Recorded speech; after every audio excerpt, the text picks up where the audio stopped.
Lee, a point the least we deserved from the game this afternoon, but what's your assessment of a real competitive championship fixture?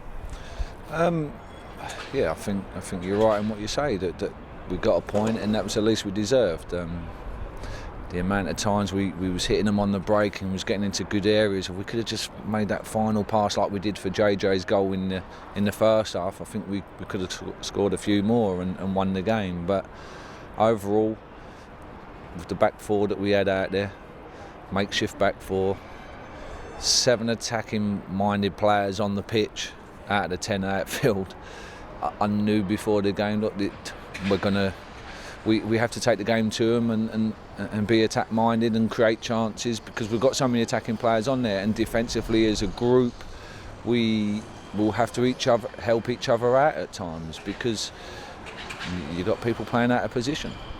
But overall I thought the lads were excellent, and when to go 1-0 up and then 2-1 down, to show the character that we did, to keep going, get it 2-2 and still pushing for the winner at the end, you know. So yeah, there was a lot of positives from today.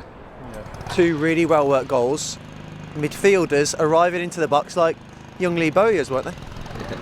Yeah, young JJ, like, he's obviously took him out for a little bit and let him regroup, but I felt today would suit him, like playing against Joe Allen, you know.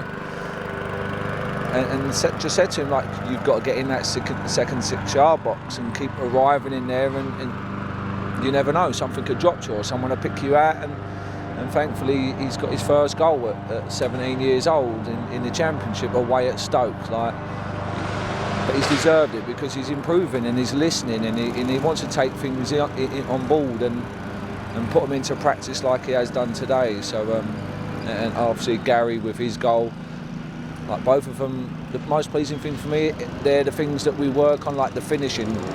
Young JJ just passing it into the corner for a 17-year-old with that composure was very good, and then Gardner hitting it into the ground. You know, he can easily lash at that and go over the bar, but these are things that we work on, so it's pleasing for me because the players are taking everything on board and improving. Yeah. You have to go back to December 18th before we haven't scored in the league. That's 10 successive games now where we've marked the score sheet. We look like we're full of goals in that team.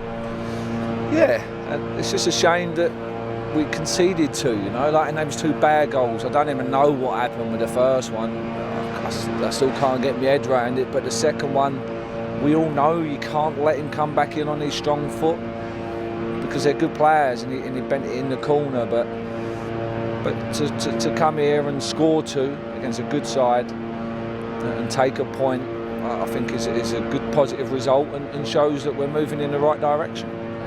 I know it's all about winning football, but just stand on the side sometimes and enjoy what you're seeing in an attacking capacity. You want to let the shackles off and have a team that's going out there to entertain.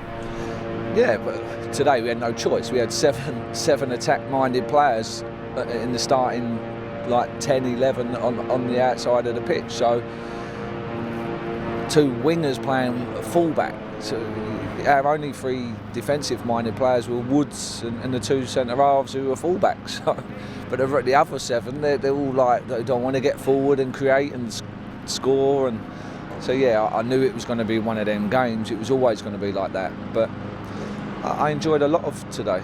A lot of the football we played and the chances we created and the way we figured out how to get an L into 1v1 situations. Like, these are all part of the game, you know. And yeah, the players I thought were very good today. Yeah, you've already mentioned him scoring his first senior goal in Jordan James. Has he benefited from coming out the side, giving him a bit of a rest as a 17-year-old and then coming back in?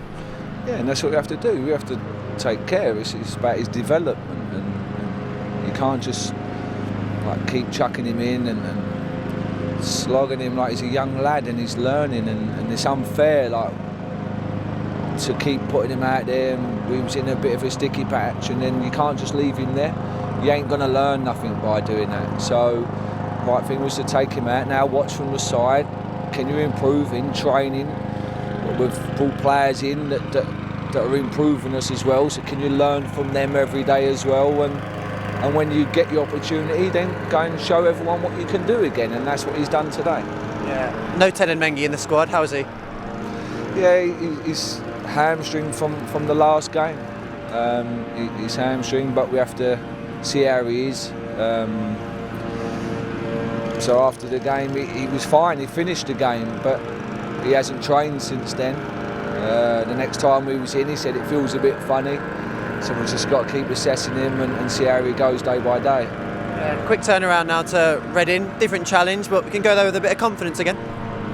Yeah, another tough game. Like Reading are a good side. They've got some outstanding players. So but we're in a good place, I feel, and the players are confident and they're bouncing, and so it's going to be tough. But every game's tough, and you approach it. If you approach it with the right attitude and fighting spirit like we've done tonight, then we've got a chance of going there and winning the game. Thanks as always, Gaffer. Cheers.